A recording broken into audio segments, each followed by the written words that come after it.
అందరికీ నమస్కారం. ఏపీలో రెవెన్యూ సమస్యలను తగ్గించేందుకు చంద్రబాబు నాయుడు గారు కృషి చేస్తున్నారు. అయితే ఉద్యోగులు సహకరించకపోతున్నారట. సో అయితే ఈ అంశం మీద ఒకసారి డిస్కస్ చేసే ప్రయత్నం చేద్దాం. ప్రస్తుతం స్టూడియోలో జర్నలిస్ట్ శేషరావు గారు ఉన్నారు. వెల్కమ్ చెప్దాం. Hello sir. హలో సార్, అంటే ఇప్పుడు ఈ ప్రభుత్వం కూడా గత ప్రభుత్వం లాగానే వెళ్తుందా అంటే ఏమంటారు? అలాంటి భావన ప్రజల్లోకి వెళ్ళిపోతుంది. కారణం ఏంటంటే 190 మంది రెవెన్యూ సమస్యలతో ఇబ్బంది పడుతున్నారు. 190 మంది ఆంధ్రప్రదేశ్లో. ఇంకా ఏ సమస్య లేదు వాళ్ళకి. వాళ్ళ సమస్యల్లో ఒక రెవెన్యూ సమస్య. ఎంఆర్ఓ మాటిండు, ఆర్ఐ మాటిండు, విఆర్ఓ మాటిండు, ఆర్డీఓ ఇండు, కలెక్టర్ ఇండు, ఎవరు ఈయన పరిస్థితులు లేరు. ప్రజలకు ఎవరు జవాబుదారితనంగా ఉండడం లేదు. సార్, బేసిక్ గవర్నమెంట్కి వీళ్ళే మెయిన్ పిల్లర్స్ అనుకుంటే కదా, వీళ్ళే వెనకపోతే ఎట్లా ఉంటుంది? ప్రభుత్వంలో రెండు మెయిన్ డిపార్ట్మెంట్స్, ప్రజలతోటి డైరెక్ట్ రిలేషన్స్ ఉండే డిపార్ట్మెంట్స్ ఏమంటే అంటే రెవెన్యూ ఒకటి, పోలీస్ ఒకటి. ఈ రెండు ఓవర్ యాక్షన్ చేస్తే ప్రభుత్వం దెబ్బతింటుంది, ఏ ప్రభుత్వం ఉన్నా. ఈ రెండు కనుక ప్రజలకి సక్రమంగా జవాబుదారితనంతో పారదర్శకంగా కనుక పనులు చేస్తే ఆ ప్రభుత్వం పదిలంగా ఉంటుంది, ఓడిపోదు. ఆ ప్రభుత్వం దిగిపోదు, ఆ పార్టీ ఓడిపోదు. కానీ ఈ రెండు డిపార్ట్మెంట్లు ఓవర్ యాక్షన్ చేయటం గత కొంతకాలంగా చూస్తున్నాం. జగన్మోహన్ రెడ్డి గారు ఓడిపోవడానికి కారణం కూడా revenue over action, police over యాక్షనే. ఓకే, ఎందుకు చెప్తున్నానంటే ఈ మాట, ల్యాండ్ టైటిలింగ్ యాక్ట్ అనేది ఒకటి తీసుకొచ్చి దాదాపు 6,700 గ్రామాల్లో రీసర్వే అని చెప్పి పెట్టి ఒక్క ఎంఆర్ఓ, ఒక ఆర్డీఓ వాళ్ళు వచ్చి రైతుల సమక్షంలో రీసర్వే చేసినటువంటి దాఖలాలు లేవు. కానీ జగన్మోహన్ రెడ్డి గారు ఆ తాడేపల్లి హౌస్ నుంచి బయటికి రాకుండా వాళ్ళు చెప్పింది నమ్మి 11 స్థానాలకు పరిమితం అయ్యాడు, కేవలం రెవెన్యూ కారణంగా. జగన్మోహన్ రెడ్డి గారి ఓటమిలో ప్రధాన కారణాలు ఒక టాప్ 5 లెక్కేస్తే నెంబర్ 1 రెవెన్యూ సమస్య ఉంటుంది, నెంబర్ 2 పోలీసు, ఇవి ఉంటాయి. మిగతా సమస్యలు ఉంటాయి, మిగతా ఆయన హామీలు ఇవ్వలేదు, ఇవన్నీ మామూలే. కానీ ఆయన ఓడిపోవడానికి ప్రధాన కారణం land titling act, resurvey, plus ఆయన ఫోటోలతోటి పాస్ పుస్తకాలు ఇష్యూ చేయటం. మొత్తం రెవెన్యూ రిలేటెడ్ ఇష్యూసే ఆయన కొంప ముంచినాయి. లేకపోతే ఆయన మళ్ళీ అధికారంలోకి వచ్చిండే వాళ్ళే. ఎందుకంటే 190 మంది ఇవాళ రెవెన్యూ సమస్యలతో ఇబ్బంది పడుతున్నారంటే గత ప్రభుత్వం తాలూకు వాసనలే ఇంకా కంటిన్యూ అవుతుంది. వాటిని పరిష్కరిస్తానని చెప్పి హామీ ఇచ్చిన కారణంగానే ఈ ప్రభుత్వం అధికారంలోకి వచ్చింది. 164 మంది ఎమ్మెల్యేలు ఆంధ్రప్రదేశ్ ప్రజలు ఇచ్చారు. మరి పరిష్కరించడానికి ప్రయత్నం చేశారు చంద్రబాబు నాయుడు గారు. సిసోడియా కమిటీ వేశారు. సిసోడియా కమిటీ సిఫార్సులు ఇచ్చింది. అవినీతి పాల్పడే అధికారిని డిస్మిస్ చేయముంది. ఒక్కటంటే ఒక్కటి కూడా ఇంప్లిమెంట్ కాదు ఇప్పటి వరకు. ఒక్క అధికారి కూడా ఇప్పుడు డిస్మిస్ కాల. లాస్ట్కి నాకు గుర్తొస్తుంది ఈ సమస్యలను చూస్తుంటే, నేను నిన్న మొన్న విలేజెస్లోకి వెళ్ళాను. విలేజెస్లోకి వెళ్ళి పబ్లిక్తో మాట్లాడుతుంటే వాళ్ళు అన్ని సమస్యలు మొత్తం ఇవే, రెవెన్యూ సమస్యలు మొత్తం. మా పొలం అమ్ముకోలేకపోతున్నాం, మా పొలం బ్యాంకులో పెట్టుకోలేకపోతున్నాం, మా పొలం కనీసం పెళ్లి చేసేటప్పుడు మా పిల్లోడికో ఇవ్వలేకపోతున్నాం. సార్, ఇక్కడ పరిష్కరించడం అంటే రెవెన్యూ అంటే వీటిని పరిష్కరించడం అంటే చాలా కష్టం అనే చెప్పాలి కదా. సో అంటే ఇంకా వాళ్ళని జాబ్ నుంచి తీసేయాలంటారా? పరిష్కరించడం కష్టం కాదు, పరిష్కరించాలనుకుంటే చాలా ఈజీ ప్రాసెస్ అది. ఎందుకనంటే రీసర్వేకు ముందు సమస్యలు తక్కువ ఉండి రీసర్వే పెట్టిన తర్వాత సమస్యలు ఎక్కువ అయిపోయినాయి.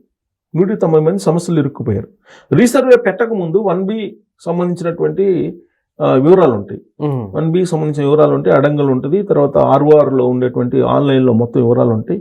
1Bలో గతంలో ఏవైతే ఉన్నాయో వాటన్నిటిని యాజ్ ఇట్ ఈస్గా వివాదాలు లేనటువంటి వాళ్ళందరికీ పాస్ పుస్తకాలు ఇష్యూ చేసేస్తే, రెండో ఆలోచన లేకుండా, అసలు రీసర్వే కూడా అవసరం లేకుండా 180 మంది సమస్యలు తిరిగిపోతాయి. ఇంకో 10 మంది ఉంటాయి, 10% మంది ఉంటాయి. ఓకే, ఈ 10% ఏదైనా ఉంటే అప్పుడు రీసర్వే పెట్టుకోండి.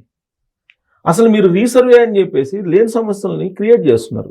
ఎందుకు రీసర్వే పెడుతున్నారు అని అంటే, రీసర్వే చేస్తేనే ఫండ్స్ వస్తాయి కేంద్ర ప్రభుత్వం నుంచి. కేంద్ర ప్రభుత్వం ఫండ్స్ కోసం వీళ్ళు రీసర్వే పెట్టి ప్రజల ఆగ్రహానికి గురవుతున్నారు.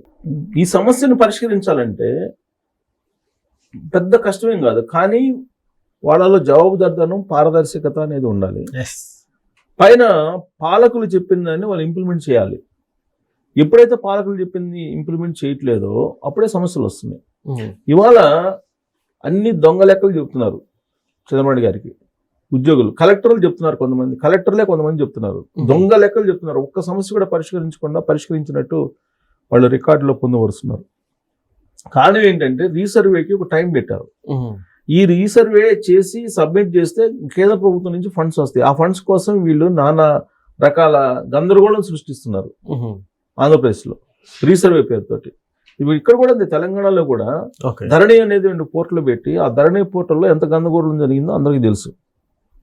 దాదాపు ఇక్కడ కూడా కొన్ని వేల ఎకరాలు గల్లంత అయిపోయి. ఆంధ్రప్రదేశ్లో దాదాపు 5,40,000 ఎకరాలు పైగా అసైన్ ల్యాండ్స్ కానీ, ఫారెస్ట్ ల్యాండ్స్ కానీ, లేదా ఎండోమెంట్ ల్యాండ్స్ కానీ గల్లంత అయిపోయాయి. ఇప్పుడు వాటిని 22A కింద కొంతమంది పెట్టి ఫ్రీ హోల్డ్ చేస్తే, కొంతమంది కొన్ని రకాలుగా చేసి ఆ రోజున 5,40,000 ఎకరాలని గల్లంత చేస్తే దానికి సంబంధించిన రికార్డ్సే లేవు. ఇంకోటి ఏంటంటే మీకు అధికారులు రెక్టిఫై చేసుకోవడానికి సర్వర్లో వివరాలు కూడా లేవు. ఎందుకు వివరాలు లేవంటే 2024 ఎన్నికలకు ముందు మీరు కనుక గుర్తు చేసుకుంటే దాదాపుగా 4-5 రోజుల పాటు సర్వర్ షట్ డౌన్ అయిపోయింది. రెవెన్యూకి సంబంధించిన సర్వరు షట్ డౌన్ అయిపోయింది. షట్ డౌన్ అయిపోయిన తర్వాత మళ్ళీ 4 రోజుల తర్వాత అది మళ్ళీ పనిచేయడం మొదలుపెట్టింది, యాక్టివేట్ అయ్యింది. అంటే ఈ 4 రోజుల పాటు ఏం చేశారు? సర్వర్ని షట్ డౌన్ చేసేసి ఆ 4 రోజుల పాటు ఏం చేశారని అంటే వాళ్ళకి కావాల్సినటువంటి భూముల్ని ప్రీ హోల్డ్ చేయటం, కొన్ని వాళ్ళకి కావాల్సినటువంటి భూముల్ని ప్రీ హోల్డ్ నుంచి తప్పించేసి రిజిస్ట్రేషన్ చేయించేసుకుని ఎక్కించడానికి ఈ తతంగం అంతా చేశారు. సార్, బట్ ఇక్కడ ఓవరాల్ గా మిస్టేక్ ఎక్కడ జరుగుతుంది అంటారు? అంటే చంద్రబాబు నాయుడు గారు వచ్చి ఇప్పటికి 2 years అవుతుంది కదా, సో ఓవరాల్ మిస్టేక్ ఎక్కడ జరుగుతుంది? ఇప్పుడు నేను ఖచ్చితంగా నిష్పక్షపాతంగా ఒక జర్నలిస్ట్ అనుభవంతో 28 సంవత్సరాల అనుభవంతో నేను చెప్తున్నాను. చంద్రబాబు నాయుడు గారు ఇంటికి ఒక ఉద్యోగం ఇచ్చేసి, ప్రభుత్వ ఉద్యోగం, అలాగే ఇంట్లో వాళ్ళందరికీ సంక్షేమ పథకాలు ఎన్ని ఇచ్చినా సరే ఈ రెవెన్యూ సమస్యలు కనుక ఇలా ఉంటే ఖచ్చితంగా అసంతృప్తి అనేది ఉంటుంది ప్రభుత్వం మీద. ఎందుకనంటే ప్రతి వాళ్ళకి సంబంధించినటువంటి భూమి ఉంటుంది. అది ఏదో ఒక భూమి, అసైన్డ్ భూము, పట్టా భూము, లేదంటే ఇంటికి సంబంధించిందో లేదా ఇంకోటో భూములు ఉంటాయి. ఈ భూములకు సంబంధించి సమస్యలు పరిష్కరించినప్పుడు అదొక సెంటిమెంట్ తోటి ఉంటాయి భూములు అనేవి. భూములు కానీ ఇల్లు కానీ ఇవన్నీ కూడా సెంటిమెంట్ తో కూడుకున్నటువంటి అంశాలు. మీకు వాటిని తన సొంతం అనుకుంటుంటారు వాళ్ళు తరతరాలుగా.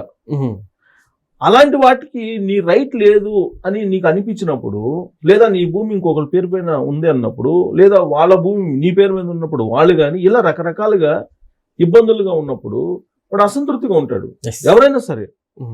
కాబట్టి ఈ సమస్యని ప్రధాన అంశంగా తీసుకొని పరిష్కరించకపోతే చంద్రబాబు నాయుడు గారు ఏమి ఇచ్చినా కానీ ప్రజల్లో అసంతృప్తి అనేది పోయే అవకాశం లేదు. ఏ ఇద్దరు ఆంధ్రప్రదేశ్ సంబంధించిన పౌరులు చర్చించుకుంటున్నా కానీ ఇదే అంశం వినపడుతుంది.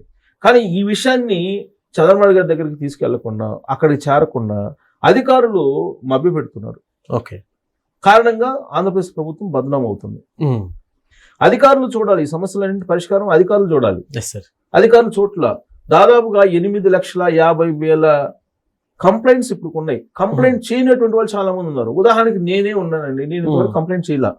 ఎందుకు చేయలేదంటే చూద్దాం అసలు వీళ్ళు ఏం చేస్తారు, ల్యాండ్ టైటిలింగ్ యాక్ట్ ని రద్దు చేసేసారు.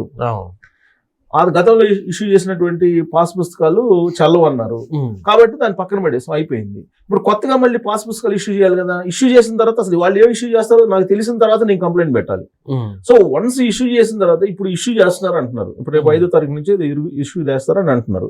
ఇష్యూ చేసిన తర్వాత మళ్ళీ నేను కంప్లైంట్ చేయాలి. అప్పుడు 8,50,000 కంప్లైంట్స్ ఇప్పుడు వరకు ఉన్నాయి. అవి కొన్ని లక్షలు ఇంకా పెరిగే అవకాశం ఉంది. సో కాబట్టి రెవెన్యూ సమస్యని పరిష్కరించకపోతే చాలా దారుణమైన పరిస్థితిని చాలా దారుణంగా భద్రమయ్యే అవకాశం ఉంది ఏది ప్రభుత్వం. కారణం ఏంటంటే జగన్మోహన్ రెడ్డి గారు ఆయన చేసినటువంటి అనాలోచిత నిర్ణయం కారణంగా కంటిన్యూ అయినటువంటి వ్యవహారం ఇది.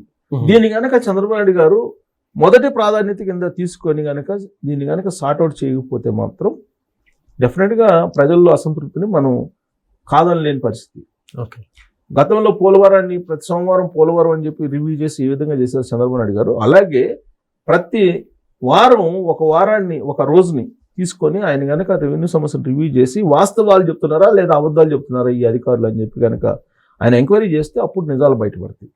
వాళ్ళు ఒక్కటంటే ఒకటి సాల్వ్ చేయకుండా, ఒక్క సమస్య కూడా సాల్వ్ చేయకుండా, రైతులకి పిలిచి సర్వే చేయకుండా వాళ్ళు సర్వే చేసినట్టు రికార్డుల్లో చూపిస్తున్నారు. సమస్య అక్కడ ఉంది, సమస్య పరిష్కరించినట్టు వాళ్ళు చూపిస్తున్నారు ఉద్యోగులు. కాబట్టి ఉద్యోగుల మాట వింటే ఏ ప్రభుత్వం అయినా, ఈ ప్రభుత్వం కాదు ఏ ప్రభుత్వం అయినా ఖచ్చితంగా బదనాం అవుతుంది, ప్రజల్లో చులకన అవుతుంది. కాబట్టి ఇప్పటికైనా ప్రభుత్వం ఈ ఉద్యోగులు చెప్పేటువంటి మాయ మాటలు, అబద్ధపు మాటలు నమ్మకుండా, ప్రత్యేకించి రెవెన్యూ డిపార్ట్మెంట్ అనేది కొంప ముంచబోతుంది. రెవెన్యూ డిపార్ట్మెంట్ అనేది ప్రజల్లో ఇవాళ ప్రజల ఆగ్రహం ఏదన్నా ఉందంటే రెవెన్యూ డిపార్ట్మెంట్ మీద. గతంలో ధరణి పోటీలు తీసుకొచ్చినప్పుడు 5-6 మంది ఎమ్మెల్యేలు పెట్రోల్ పోసి తగలబెట్టారు ఇక్కడ తెలంగాణలో. అలాంటి పరిస్థితి రాకుండా ఆంధ్రప్రదేశ్లో ఉండాలి అని అంటే రెవెన్యూ సమస్యను పరిష్కరించాలి. లేదంటే మాత్రం తీవ్రమైనటువంటి పరిణామాలు ఆ రాష్ట్రంలో చూసే అవకాశం ఉంది మనం భవిష్యత్తులో. Okay sir, thank you.